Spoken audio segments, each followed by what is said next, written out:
वालेकुम नाज़रीन। आज मैं आप लोगों को दिखाने वाला हूँ कि खुबानी खाने का असल तरीका क्या है।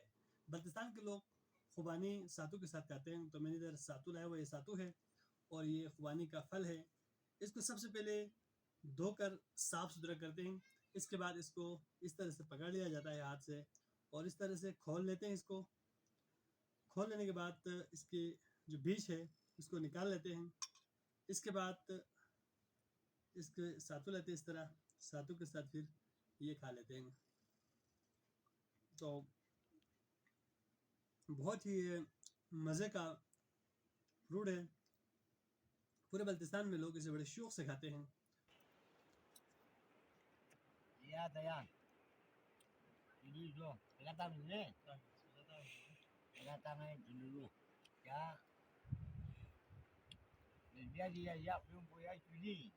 बिल्कुल जो जो Dan madu na, क्या मधु ने क्या बालवा में नाम दून ना डाली हो। बिल्कुल जी, जी नेवा चीज को नादान जी मधु ने मिल थे होवे। बिल्कुल जी। आज ने मशहूर बख्तियानी नेवो काकुजुनी। Kami sada po yan. Yola bapo marolam. Hindi ka na kalman. Andor na tiyatong na tiyemyot. Hindi na o siya na tiyemyot yata. Naman lang. Siya mga madbo. Hindi dupya.